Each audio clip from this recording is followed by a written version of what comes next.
ملک کے تمام بڑے برانڈز کی طرح زارا شاہ جہاں بھی عید اور سمر کلیکشن متعارف کرانے کی تیاریاں کر رہی تھیں جب لاک ڈاؤن سے ان کا کاروبار بند ہو گیا۔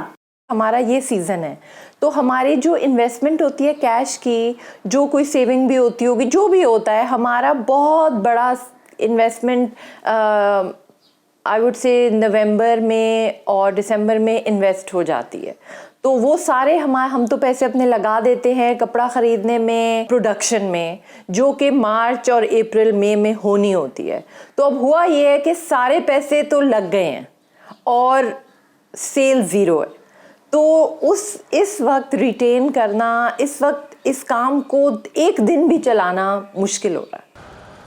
سٹورز، سیلونز اور ملبوسات سمیت دیگر شعبوں پر مشتمل 200 برانڈز چین سٹور ایسوسی ایشن کا حصہ ہیں۔ یہ کاروبار یومیہ اجرت پر کام کرنے والے ملازمین سے زیادہ اپنے تنخواہ دار اور اعلیٰ تجربے کار عملے کے لیے فکر مند ہیں۔ ملازمین کی تنخواہوں کی ادائیگی کے لیے اسٹیٹ بینک کی طرف سے 5% شرح سود پر قرضوں کی اسکیم کو تنظیم غیر فائدہ مند سمجھتی ہے۔ اسٹیٹ بینک نے ہمیں دیا ہے ریلیف پیکج، لیکن وہ بیسیکلی ان کے لیے ہے کہ جن کی پہلے سے لمٹ ہے یا جنہوں نے کوئی کولیٹرل اسٹیٹ بینک کو دیا ہے، لیکن وہ جو بینکنگ سیکٹر میں نہیں ہیں ان کے لیے تو بہت مشکل ہے کہ وہ کنٹینیو کر سکیں یا سیلریاں دے سکیں۔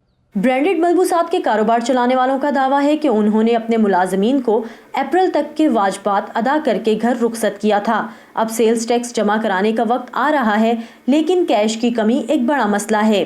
بزنس جتنا بھی بڑا ہو، لیکن بزنس کوئی ڈھیر سارا کیش کسی بینک میں یا کسی لاکر میں چھپا کے نہیں رکھا ہوتا۔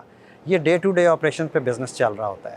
اس وقت اگر ہم یوزلی اب بزنس جو ہے اس کے پاس 2 to 4 ویکس کا ورکنگ کیپٹل ہوتا ہے۔ اگر پیچھے سے انفلو بند ہو جائے تو ودن 1 month most of the businesses will go bankrupt۔ Retailers کا کہنا ہے کہ کاروبار کو آن لائن چلانے کے لیے بھی فیکٹریوں کا چلنا ضروری ہے تاکہ نیا سٹاک پرانے سٹاک کی جگہ لے سکے جو ختم ہونے والا ہے۔ جزوی لاک ڈاؤن کے تحت فیکٹریاں کھلنے سے روزگار کے مواقع تو بحال ہوں گے، لیکن صنعتوں کے چلنے کا تعلق مارکیٹ میں سرگرمیاں بحال ہونے سے بھی ہے۔ جب تک دکانیں بند رہیں گی اور خریدار بازار میں نہیں آئے گا، ریٹیلر کی مشکلات جاری رہیں گی۔ Saman Khan, voice of America, Lahore.